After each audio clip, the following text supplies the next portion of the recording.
একটু জানার দরকার। সমস্যা কোথায়? সমস্যা হচ্ছে আমার সমাজের মানুষ যারা কৃষ্ণ থেকে মহাপ্রভু পর্যন্ত যাদেরকে নিয়ে অনুষ্ঠান করে, ভিন্ন ভিন্ন বিভিন্ন অনুষ্ঠান করে, 95% মানুষ তারা কিন্তু তাদেরকে জানার জন্য কোনো বই পড়ে না। 5% মানুষ পড়াশুনো করে, তবে কাল্পনিক গ্রন্থ বেশি পড়ে, বাস্তবিক গ্রন্থের সন্ধান জানে কম।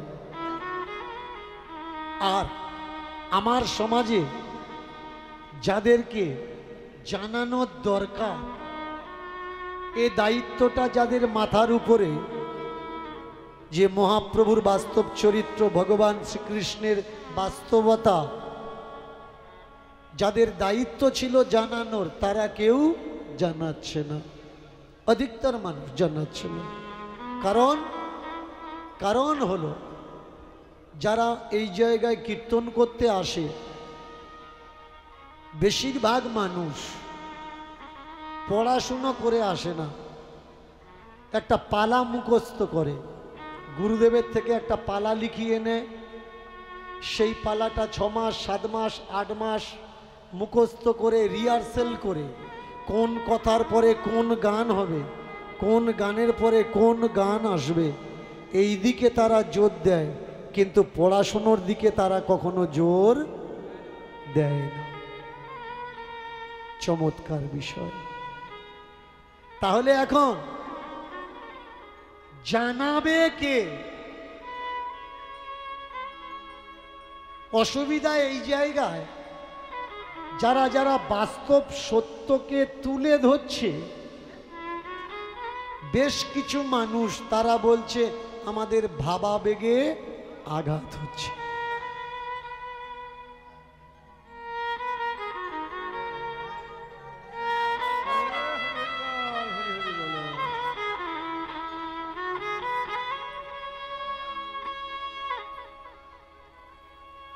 বেশ কিছু মানুষ বলছে আমাদের ভাবাবেগে আঘাত হচ্ছে। কারা এই কথাটা দাবি করছে? যারা আমার ঠাকুরের পথের পথিক। এইবার আমার মহাপ্রভু যে জন্যে জগৎ খ্যাত, জগৎ নমস্য, জগৎ পূজ্য, তার মূল কারণ হলো, তার মূল উদ্দেশ্য ছিল পৃথিবীতে কোনো জাতিভেদ থাকবে না। ও উঁচু জাতের, আমি নিচু জাতের, এই বিষয়গুলো থাকবে না। তিনি চেয়েছিলেন এই জাতিভেদ শেষ করে একটা সমাজ তৈরি হবে। সেই সমাজটা কি? সেই সমাজটা বৈষ্ণব সমাজ। আর বৈষ্ণবের স্বভাব কেমন হবে? ভালো করে মন দিয়ে শুনবেন। বৈষ্ণবের প্রেক্ষাপট, কে বৈষ্ণব? আজকাল তো সবাই দাবি করছে আমি বৈষ্ণব, তাই নয় কি? আজকাল সবাই দাবি করছে আমরা বৈষ্ণব, কিন্তু বৈষ্ণবের স্বভাব কেমন হওয়ার দরকার? লোকাচারে কথিত আছে, বৈষ্ণব হইতে মনে ছিল বড় সাধ, কিন্তু তৃণাদপি সহিষ্ণু নয়, পড়ে গেল বাদ। বৈষ্ণব হওয়ার জন্য আমার মনে অনেক ইচ্ছা ছিল, কিন্তু ঘাসকে মারিয়ে ধরলে ঘাস যেমন প্রতিবাদ করে না যে ও ভাই তুমি আমাকে মারিয়ে ধরেছ কেন, গাছকে কাটলে গাছ যেমন আ উ আওয়াজ করে না, প্রতিবাদ করে না, এতটা সহ্য করতে হবে। আর এতটা সহ্য গুণ যার আছে, শুধু সেই বৈষ্ণব হওয়ার অধিকারী, বাকি কেউ নয়। এক কথা, সহিষ্ণুতা, সহ্য ক্ষমতা যার আছে, সেই হলো বৈষ্ণব। কিন্তু যারা নিজেদেরকে বর্তমানে বেশ কিছু, সবাই নয়, বেশ কিছু মানুষ নিজেদেরকে বৈষ্ণব বলছে, অথচ তাদের কোনো সহ্য ক্ষমতাই নেই। দুটো একটা কথায় তেজ দেখায়, তেরকি দেখায়। আমি তাদেরকে বলি, না ভাই, এটা বৈষ্ণবের স্বভাব না। শুধু তাই নয়, সমাজে আজকাল বহু মানুষ ভ্যাম ফেলাচ্ছে, মতিভ্রম ফেলাচ্ছে। কি, আমার ঠাকুরজিকে ডাকতে গেলে, ঠাকুরজির পথে চলতে গেলে মাছ মাংস খেলে হবে না, নিরামিষ খাওয়া লাগবে। ভালো করে শুনবেন, নিরামিষ খেতে হবে, তবে তুমি ঠাকুরের পথে চলতে পারবে, না হলে চলতে পারবে। যারা বলছে নিরামিষ নিরামিষ, তাদেরকে জিজ্ঞাসা করবেন, যার গ্যাসের সমস্যা আছে নিরামিষ খায়, তাহলে নিরামিষ খেতে গেলে গ্যাসের সকালবেলা যে ক্যাপসুলটা আপনি খান, ক্যাপসুল ফার্মে, ক্যাপসুলের যে কভারটা তৈরি হয়, যার ভিতরে মেডিসিন থাকে, এটা কিসের থেকে তৈরি হয়? মাছের ভিতরে হাওয়া ভরার জন্য একটা ব্লাডার থাকে, এটাকে মাছের পটকা বলা হয়। ট্যাংরা মাছ, বড় বড় মাছের পটকা থেকে এই ক্যাপসুলের কভারটা তৈরি হয়। তাহলে তুমি তো ভাই গ্যাসের ওষুধটা খেতে পারবে না, কারণ তুমি নিরামিষ খাও, তুমি কোনো আমিষ খাও। এবার তুমি বলতে পারো যে আমি নিরামিষ খাই কিন্তু গ্যাসের ওষুধ খাই না। ঠিক আছে, তুমি দাঁত মাজো তো? বলবে হ্যাঁ আমি দাঁত মাজি। কি দিয়ে দাঁত মাজো? টুথপেস্ট, সে যে কোনো কোম্পানির হতে পারে টুথপেস্ট। এই টুথপেস্টে কি দেওয়া থাকে? যখন পড়বেন দেখবেন ওতে আছে অ্যানিম্যাল বোন, মানে জীবজন্তুর হাড়ের গুঁড়ো। তুমি তো ভাই নিরামিষ খাও, তুমি তো তাহলে দাঁত মাজা বন্ধ করা লাগবে তোমার। এবার তুমি বলবে তাহলে আমি গাছের ডাল দিয়ে দাঁত মাজবো, আমি গাছের ডাল দিয়ে দাঁত মাজব। কিন্তু আচার্য জগদীশ চন্দ্র প্রমাণ করে দিয়েছেন মেশিন আবিষ্কার করে যে গাছেরও প্রাণ আছে, গাছের ডাল পাতা ছিঁড়লে গাছেরও যন্ত্রণা হয়, গাছও কষ্ট পায়। তাহলে দাঁতটা মাজবে কি দিয়ে? এবার আপনি বলবেন আমি শুধু জল দিয়ে মাজব। জল যদি আপনি মাইক্রোস্কোপে দেখেন, কোটি কোটি জীবরশ্মি, জীবাত্মা তার ভিতরে, তাহলে নিরামিষ কোথায়? মিলিয়ে গেলে হবে না। এক কথা প্রত্যেক আসলে বলতে ভালো লাগে, ধরে রাখতে হবে। হাত পেতে প্রসাদ নিয়ে, ও কৃষ্ণের জেঠিমা, ভালো জায়গা পেয়েছো, একবার নাকে নাক ঠেকিয়ে গল্প করছো। হ্যাঁ, ভালো করে মন দিয়ে শোনো। যারা কথা বলছো, যারা চিল্লাচিল্লি করছো, একটু মন দিয়ে শোনো। তোমাদের বলছি, আমার মহাপ্রভু, অনেকে বলে মহাপ্রভু কৃষ্ণ নাম এনেছে, আর কোনো নাম আনেনি। এটা সত্য নয়। আজকের আমি নবদ্বীপকে প্রমাণ করিয়ে দিয়েছি যে মহাপ্রভুর জন্মস্থানের কোনো ঠিক ঠিকানা, কোনো চিহ্ন আমাদের কাছে নেই। যা কিছু আছে সব পরিকল্পিত প্লান্টেশন। তেমনি বৃন্দাবন, আপনারা যেখানে গিয়ে দেখছেন এটা ইমলিতলা, এটা বস্ত্রহরণ ঘাট, চির ঘাট, এটা কালীয় ধমন ঘাট, এসবগুলো সব ডুপ্লিকেট, কোনোটা অরিজিনাল না। অরিজিনাল বৃন্দাবন কোনটা? অরিজিনাল বৃন্দাবন রাধাকুণ্ড, শ্যামকুণ্ড, গিরি গোবর্ধন, মধুর মধুর বংশী বাজে, এই তো বৃন্দাবন। তিনটে জিনিস, রাধাকুণ্ড, শ্যামকুণ্ড আর গোবর্ধন, এই তিনটে মহাপ্রভুর সময়কালের চিহ্ন আছে, বাকি আর চিহ্ন নেই। সবকটা তৈরি করা, সবকটা পরিকল্পিত ধারণার উপরে। এইবার শুনুন, সেই মহাপ্রভু নিজে হাতে মদন টের এখানে একখানা মূর্তি প্রতিষ্ঠা করেছিলেন বৃন্দাবনে গিয়ে। ভালো করে মন দিয়ে শুনবেন, কীর্তন তো আপনারা শুনেন, এগুলো জানার দরকার।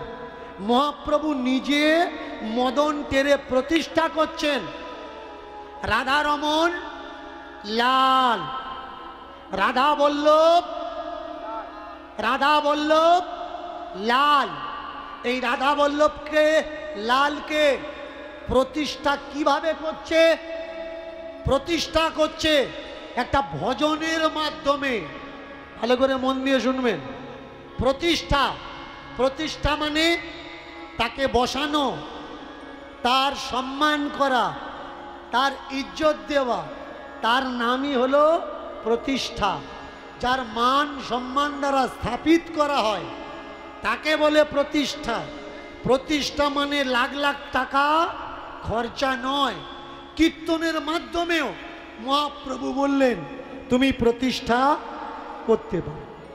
তিনি প্রতিষ্ঠা করছেন কিভাবে? রাধা বল্লভ বল্লভ, একটু করতালি দিয়ে, কেমন করতালি দিয়ে। রাধা বল্লভ বল্লভ হরি হরি, বল্লভ বল্লভ হরি হরি। রাধা বল্লভ বল্লভ হরি হরি, বল্লভ বল্লভ হরি হরি, বল্লভ বল্লভ হরি হরি, বল্লভ বল্লভ হরি হরি। রাধা বল্লভ বল্লভ হরি হরি, বল্লভ বল্লভ হরি হরি।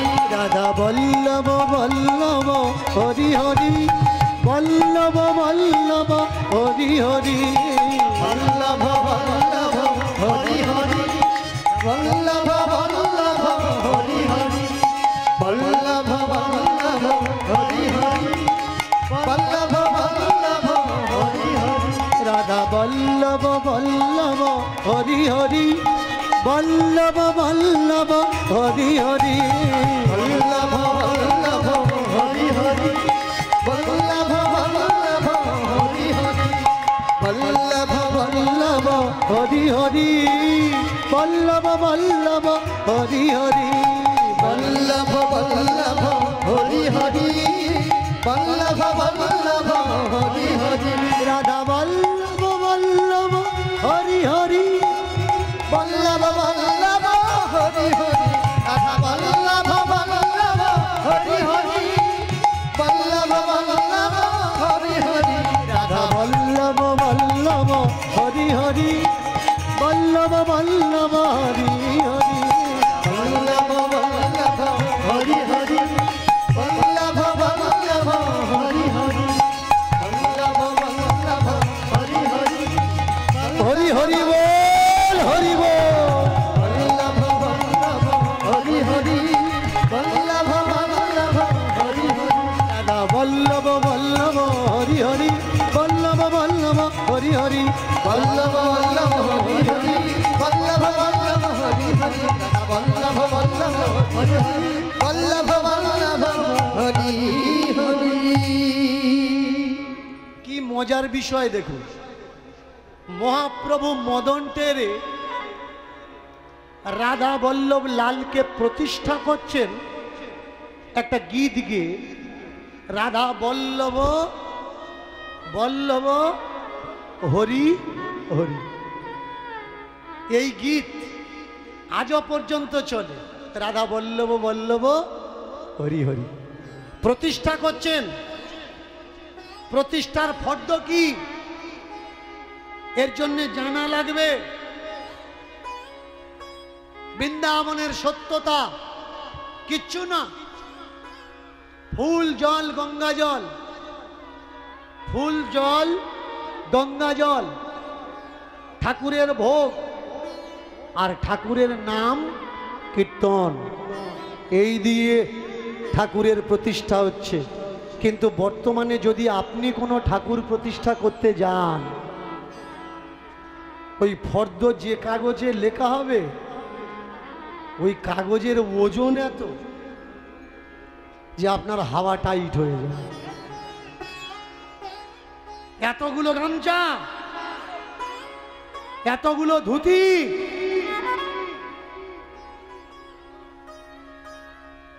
দুজনে কি 5-7 বছর পরে এক জায়গায় হয়েছ?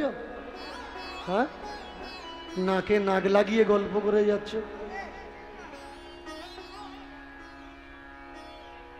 আমাকে টাকা দিয়ে এনেছো গল্প করার জন্য, আমারটা শুনে নাও, আমি চলে গেলে তারপরে তোমরা গল্প করো, আমি আর কিছু বলবো না।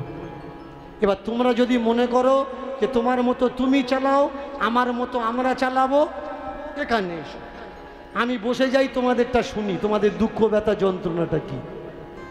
হয় চুপচাপ শোনো, না হলে তোমরা শোনাও, আর কথা বললে হবে না। কিন্তু অনেক কষ্ট করে কটা ছেলে আজকের গ্রামে নিয়ে এসছে আমাকে, অনেক কষ্ট করে। আর আমি আপ্রাণ চেষ্টা করি যে যারা দুধ আজকে যারা এই জায়গা পাচ্ছেন না, ঠেলাঠেলি কেন হচ্ছে? যারা এই গ্রামের মানুষ তারা ভাবছে বাবা উঠুক আমরা যাচ্ছি, এর জন্য ওরা ঢুকতে পারছে না। আর যারা বাইরে থেকে এসছে ওরা ভালো করে জানে যে অন্তত 1 ঘন্টা আগে থেকে জায়গা না নিলে আমরা বসতে পারবো না। তো যারা ঘাইগুতো খাচ্ছে, ঠেলাঠেলি করছে, করুক, ওদের বসানোর চেষ্টা করা লাগবে না। যে শেষে আসবে শেষের বেঞ্চিতে বসবে, আগের বেঞ্চিতে নিয়ে টানাটানি কেন করবে? যারা আগে এসছে সুষ্ঠুভাবে তাদের বসতে দাও। এবার প্রেম সে উলুধ্বনি, জোরে উলুধ্বনি। এইবার আর কিন্তু কোনো কথা না। আজকের হরিবাসরে দাঁড়িয়ে আমি ঠাকুরের কাছে প্রার্থনা করছি, যতক্ষণ আমার গান চলবে, কোনো মা কোনো বাবা যদি হরিবাসরে আন কথা বলেছে, তাদের সংসারে যেন ঝামেলা সবসময় লেগে থাকে। এবার কথা বলবে কি বলবে না তোমাদের ব্যাপার। যারা চুপ করে থাকবে তাদের সংসারে যেন সুখ শান্তি আসে, আর যারা কথা বলবে, কথা শুনবে না, তাদের সংসারে যেন ঝামেলা লেগে থাকে। এবার দেখি কত গল্প করবে। এবার মন দিয়ে শোনো, ঠাকুর প্রতিষ্ঠা করার পরে যে গামছা আর যে ধুতিগুলো লেখা হয়, গামছা কার জন্য লেখা হচ্ছে? ঠাকুরের জন্য লেখা হচ্ছে। ধুতি কার জন্য লেখা হচ্ছে? ঠাকুরের জন্যে। শাড়ি কার জন্য লেখা হচ্ছে? ঠাকুরের জন্যে। তাহলে সেগুলো ঠাকুরকে পরানো হয় নাকি প্রতিষ্ঠার পরে? কিছু মানুষ সেগুলো নিয়ে চলে যায়, আর যদিও বা যায়, যারা যারা আপনারা ঠাকুর প্রতিষ্ঠা করেন, আপনারা জিজ্ঞাসা কখনো করেছেন যে ঠাকুরের নামে শাড়ি এনে দিয়েছি, তুমি নিয়ে চলে যাচ্ছ কেন? জিজ্ঞাসা করেন? জিজ্ঞাসা করবেন তো। যদি মনে প্রশ্ন না আসে তাহলে জানবেন কি করে? প্রশ্নবাচক মন হতে হবে। ওরা কাদের দেখে ভয় করে জানেন? ওরা স্পষ্ট বলে দেয় নাস্তিকের সঙ্গে মিশবে না, নাস্তিকের কথা শুনবে না। নাস্তিক কারা? যারা পড়াশুনো করার পরে সত্যটা জেনে গেছে, তারা নাস্তিক। এবার আমাদের মিশতে ওদের সঙ্গে মানা করা হয় কেন? কারণ ওরা যদি জানে, ওরা বোঝে যে একজন ভক্ত যদি একদম নাস্তিকের সঙ্গে মিশে যায় তাহলে ও আর ভক্ত থাকবে না, ও সত্যকে খোঁজ করবে। আর জগতের সব মানুষ যদি সত্যকে খোঁজ করে তাহলে আমাদের দোকানদারি আর চলবে না। তোমার ঠাকুর তুমি ছুঁতে পারবে না। তোমার ঠাকুর, তার পায়ের ধারে যে ঘট আছে ওই ঘটে তুমি হাত লাগাতে পারবে না। ওই ঘটে জল ফুরিয়ে গেলে জল দেওয়ার জন্যে মানুষ আছে, তাকে ডাকতে হবে। ও পণ্ডিতজি, মনে হচ্ছে ঘটের জল শেষ হয়ে গেছে, দেখো না। কেন? তুমি হাত দিলে কারেন্ট মারবে? ঠাকুর তোমার, ঘট তোমার, তুমি একটু জল দিয়ে দাও না, অসুবিধা কি? ডাব শুকিয়ে মোষ থেকে শীষটা পড়ে গেছে, তুমি হাত দিচ্ছ না কেন? বৃহস্পতিবার উনি আসবেন, তারপরে উনি হাত দেবেন, আমি হাত দিতে পারবো না। কেন ভাই? তোমার ঠাকুর, তোমার ঘট, উনি আর তিনি কেন হাত দেবে? কখনো দীনকৃষ্ণ ঠাকুরের কথা শুনে হাতটা লাগিয়ে দেখো না, কোনো অসুবিধা হয় কিনা। তোমার ঠাকুর, আর কাউকে ডেকে কেন পূজা করাচ্ছ?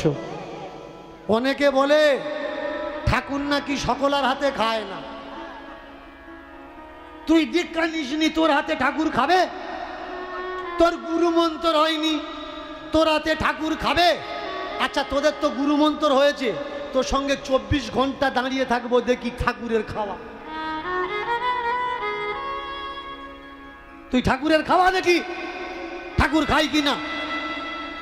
ঠাকুর খায় না, ঠাকুরকে শুধু উৎসর্গ করা হয় মাত্র। বলুন তো, এটা আমি আপনাদের একটা থিম বোঝানোর জন্য বলছি, কাউকে নিন্দা করে বলছি না।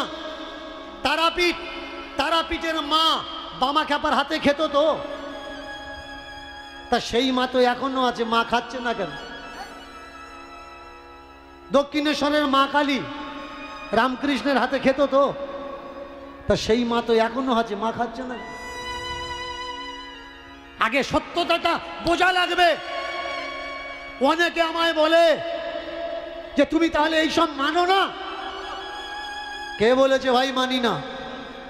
আমি শুধু তোমাদের ধান্দাগুলো মানি না। তোমরা যারা এইসব দিয়ে ধান্দা চালাচ্ছ, বলো তো, ঠাকুর যদি খাবে তাহলে বড় বড় মঠ মন্দিরে গিয়ে দেখো, এক নারকেল 14 বার ঢুকছে আর বেরুচ্ছে, ঢুকছে আর বেরুচ্ছে। কই ওরা তো বলে না, ঠাকুর তো বলে না, এই দিলি ফেস এইটা আনলি, এই তো খেলো, ফেস এইটা দিলি। তুমি যে নারকেল ওখানে দিয়ে এলে, ওখানকার পূজারি ওইগুলো বের করে আবার দোকানের সঙ্গে কন্টাক্ট আছে, ও ঝেড়ে দিচ্ছে ওখানে, ওই মাল আবার বিক্রি হচ্ছে। তুমি প্রণাম করবে, শুধু প্রণাম নয়, কখনো যাবে পুরী ধাম। পুরী ধামে গিয়েছো? কারা কারা পুরী ধামে গেছো? ঝেঁটার বাড়ি খেয়েছো? অসৌল কুশৌল কথা। কই ওখানে খেয়েছো, 100-150 টাকা করে প্রণামী দিয়েছো, এসো আমার 10 টাকা করে দাও, এক ঘা করে কষাই। ওখানে ঝেঁটা খাচ্ছ, 200, 500, 1000 করে দিয়ে আসছো। আর বাড়িতে যখন কেউ কষাচ্ছে তখন রাগ হচ্ছে কেন? কেন? ওটা তীর্থের ঝেঁটা, আর বাড়িটা কি ডাব পাতার কাটি। আপনি প্রণাম করবেন, মাথায় চড় মেরে বলবে 51 টাকা দে, এটা ভগবতী মা। এখন পাথরে রং লাগিয়ে সিঁদুর লাগিয়ে বসিয়ে রেখেছে, টাকা দেওয়া লাগবে না, টাকা কেড়ে নেবে। সেখানে গিয়ে চরণামৃত খাচ্ছেন, প্রসাদ খাচ্ছেন, পাথরকে প্রণাম করে 200, 500, 1000কে দিয়ে আসছেন। বলুন তো, হাটে বাজারে মাঠে ঘাটে যে পাগলগুলো ঘুরে, তাকে কখনো একটা রুটি কিনে দিয়েছেন? রুটি কিনে কিন্তু দেননি। অথচ ঝাঁটা জুতো খেয়ে আপনারা টাকা দিচ্ছে। কারা ভাই? কবে বুঝবে আমার সমাজ? ওদের দিয়ে আমার মতলব না, ওদেরকে আমি নিন্দা করছি না, ওদেরকে আমি মন্দ বলছি না। আমি বলছি আমার সমাজের মানুষদের, তোমাদের হলো কি? একবিংশতি শতাব্দী চলছে, এই একবিংশ শতাব্দীতে মানুষ মঙ্গল গ্রহে চলে যাচ্ছে, মানুষ চাঁদে চলে যাচ্ছে। স্যাটেলাইট দ্বারা বিশ্বকে ইন্টারনেট যোগাযোগ করে দেওয়া হয়েছে। তারপরেও এখনো বেশ কিছু মানুষ মনে করছে গুরু মন্ত্র নিতে হবে তবে তোমার উদ্ধার হবে, না হলে তোমার উদ্ধার হবে না। ভাই, গুরু মন্ত্র নিলে যদি উদ্ধার হতো, বলো তো দেখি, মন্ত্র নেওয়ার পরে তোমার যে কালার সেই কালার থাকে, যে মানুষ সেই মানুষ থাকে, তোমার চেঞ্জ হয় কিছু? কোনো কিছু চেঞ্জ হয় না। তবে না বললে আবার ক্ষতি হবে। মন্ত্র নেওয়ার পরে যে বাম্মা ওকে ছোটবেলা থেকে খাইয়েছে সেই বাম্মার হাতে খায় না, চেঞ্জ তো হয়। দিদির হাতে, বোনের হাতে, রাখি মারতে ওরা যায় না। কেন? এসব তো মায়া। হ্যাঁ রে জোচ্চোর, সব যদি মায়া হবে তোরা অ্যান্ড্রয়েড মোবাইল নিয়ে ঘুরছিস কেন? ওটা কি সত্য? ওটা কি ব্রহ্ম নাকি? এ জগৎ মায়া, বাবা মায়া, মা মায়া, যা দেখছি প্রকৃতি, ভাই বোন, বন্ধু বান্ধব, সব মায়া। তাহলে মোবাইলে ফেসবুক চালাচ্ছি কেন? এটা কি ব্রহ্ম নাকি? হ্যাঁ, মোবাইলে তোরা হোয়াটসঅ্যাপ চালাচ্ছিস কেন? মোবাইলে তোরা টুইটার চালাচ্ছিস কেন? এমন কোন গুরু দেখাতে পারবেন যে বাড়ি ছেড়ে দিয়েছে অথচ তীর্থে গিয়ে কোনো অট্টালিকার ভেতরে সে নেই? আমি তো বলি এরা সব ধান্দাবাজ। এরা বাড়ি ছেড়েছে ঠিক কথা, কিন্তু বাড়ি ছাড়ার পরে এরা আর একটা বাড়ি বানিয়ে নিয়েছে।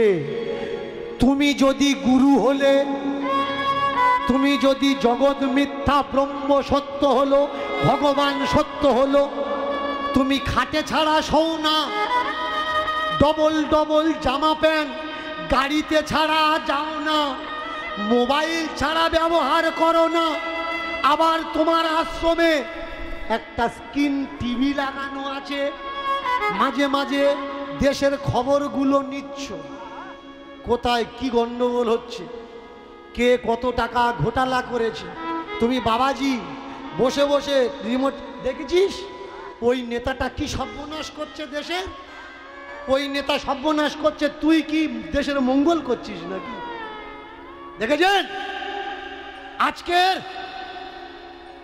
আমাদের সর্বনাশ কারা করছে? ওরা নয়, আমাদের সর্বনাশ আমরা করছি।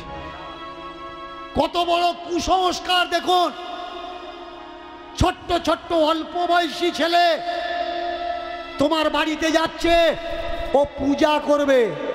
ভালো করে শুনুন, কোনো ব্রাহ্মণ, কোনো বৈষ্ণব, কোনো জাতি, কোনো মাজাব দিয়ে আমার কোনো ব্যক্তিগত কোনো সমস্যা নেই, বা কাউকে আমি হেড দিয়ে ঠেট দিয়ে নিন্দা করে কোনো সময় কোনো কথা বলি না। আমি শুধু আমার সমাজের মানুষকে সত্য জানানোর জন্য কথা বলি।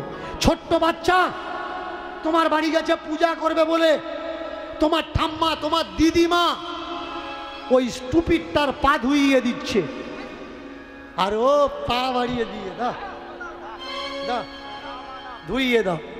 কেন ভাই, কেন এটা হবে?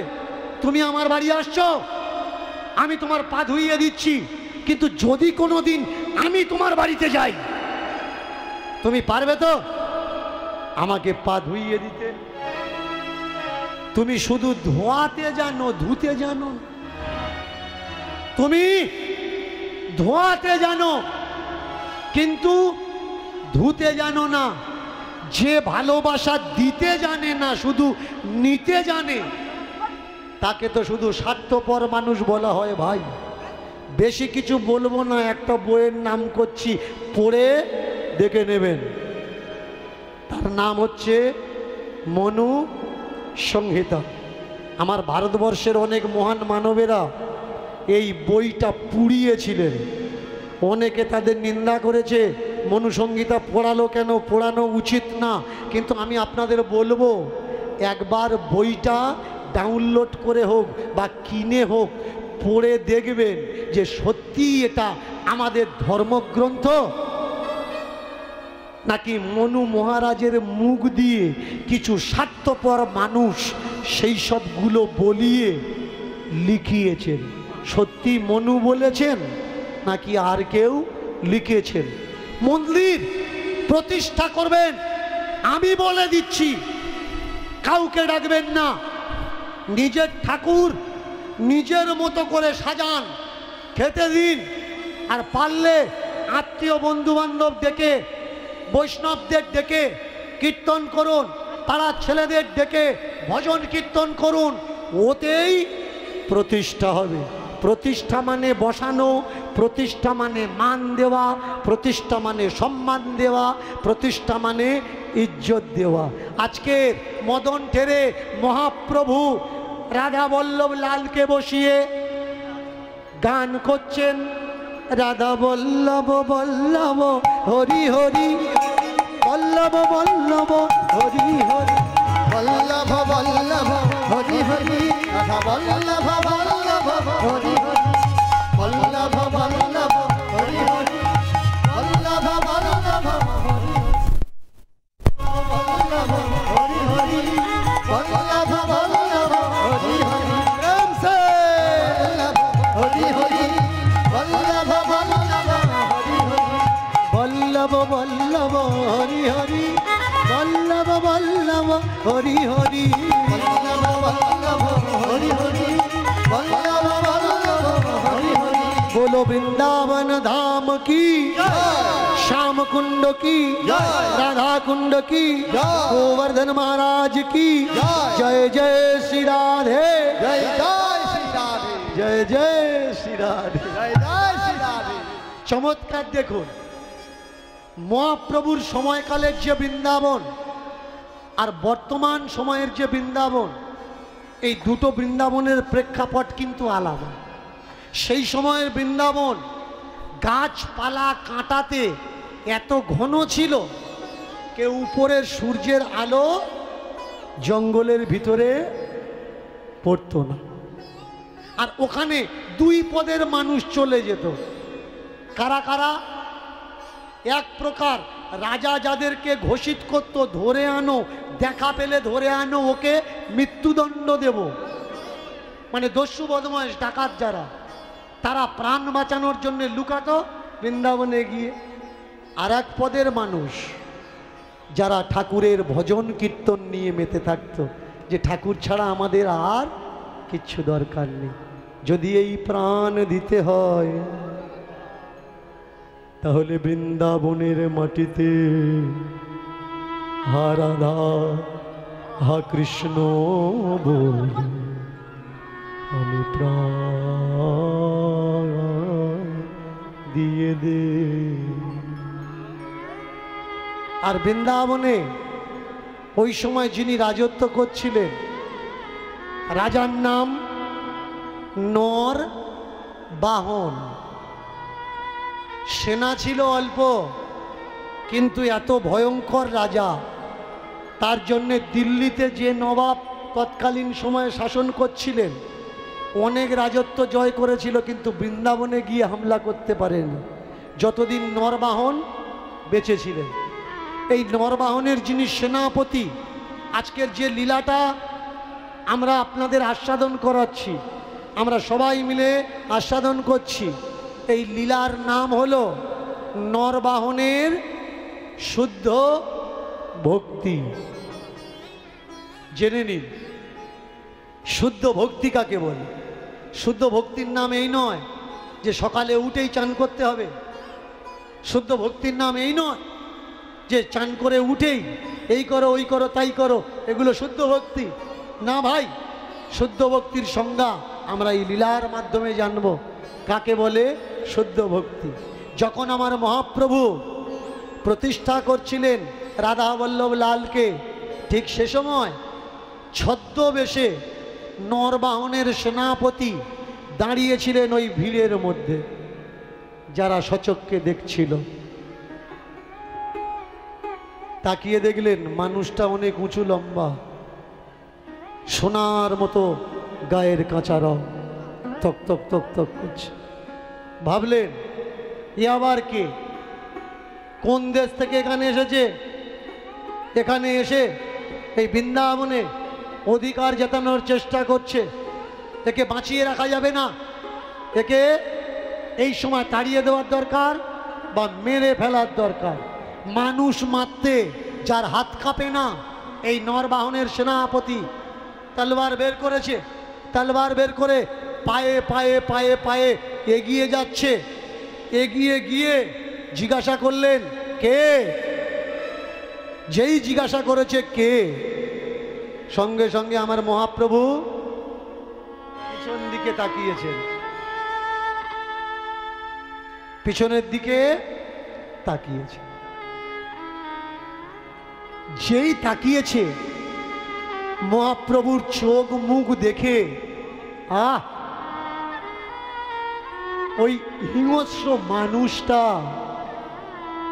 একদম শীতল ঠান্ডা হয়ে গেল। কোন সময় তরবারিটা ছেড়ে দিয়ে হাঁটু গেড়ে বসে মহাপ্রভুর পায়ে মাথাটা লুটিয়ে দিয়েছে। কে কে আপনি? পাশ থেকে আওয়াজ এলো, চিনিস না? ইনি তো মহাপ্রভু। মহাপ্রভু কে? এই মহাপ্রভু যাকে দেখা মাত্র মানুষ হিংসা ভুলে যায়। আকাশে বৃষ্টির মেঘটা অনেক দূরে, কিন্তু তার দূর থেকে আসা বাতাসটা লেগে যেমন উত্তপ্ত শরীরটা শীতল হয়ে যায়, তেমনি মহাপ্রভুর বদনচন্দ্র দর্শন করে নরবাহনের সেনাপতির হিংস্র মনটা শীতল হয়ে গেল। নিচু হয়ে দুটো পায়ে হাত লাগিয়ে দিয়েছে। ক্ষমা করো, ক্ষমা করো, ক্ষমা করো, ক্ষমা করো, ক্ষমা করো, ক্ষমা করো, ক্ষমা করো, ক্ষমা করো, করো, ক্ষমা করো, ক্ষমা করো, ক্ষমা করো, ক্ষমা করো, ক্ষমা করো, ক্ষমা করো, ক্ষমা করো, ক্ষমা করো, ক্ষমা করো, ক্ষমা করো, ক্ষমা করো, ক্ষমা করো। না জেনে তোমার মনে মনে অনেক অপরাধ করেছি। না জেনে তোমার মনে মনে অনেক অপরাধ করেছি। আমি না জেনে তোমার মনে মনে অনেক অপরাধ করেছি। না জেনে তোমার মনে মনে অনেক অপরাধ করেছি। ও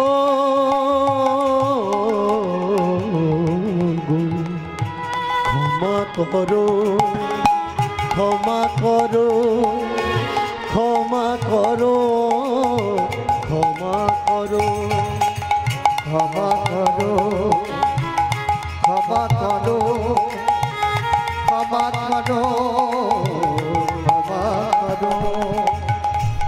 অষ্টাঙ্গে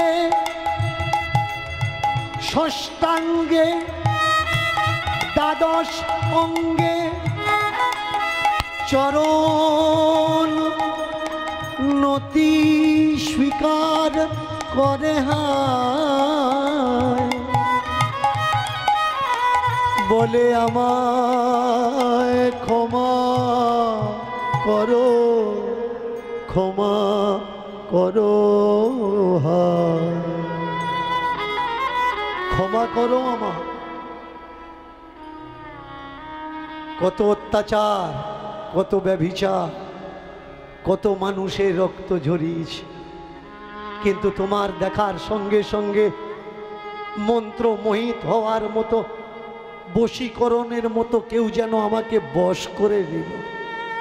ওই যে পদ্মলোচন তোমার দুটি চোখ, এমন কোনো কঠোর মানুষ নেই যে তোমার দিকে তাকাবে, তাকানোর পরে তার ভিতরে হিংসা থাকে।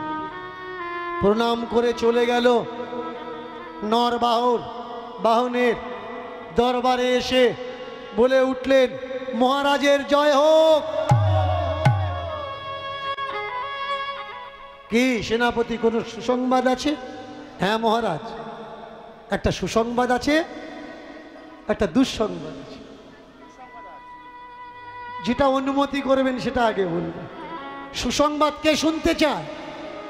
আগে দুঃসংবাদটা বলো।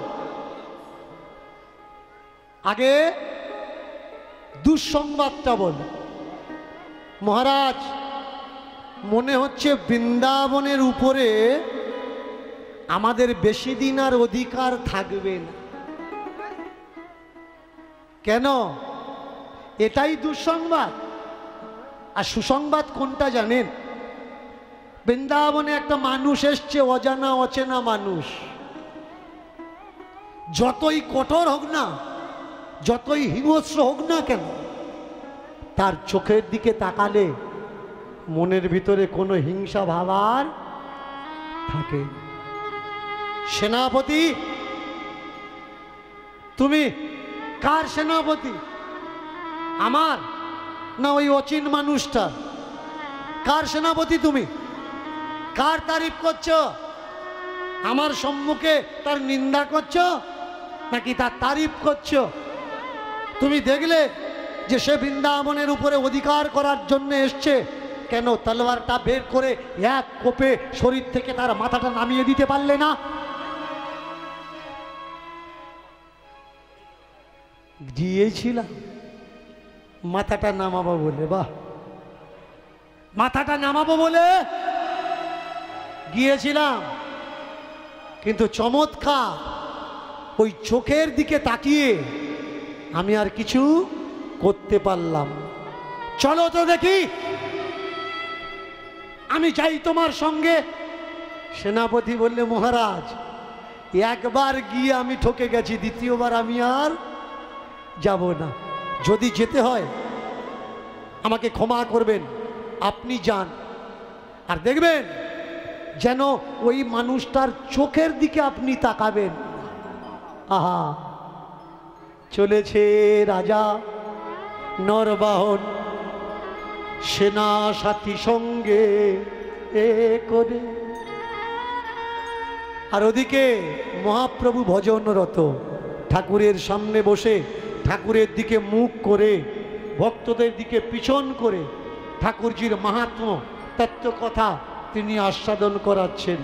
এবার তরিত গরিত করে নরবাহন চলে, তরিত ধরিত করে নরবাহন চলে। এবার তরিত ঘরিত করে নরবাহন, তরিত ধরিত করে নরবাহন চলে।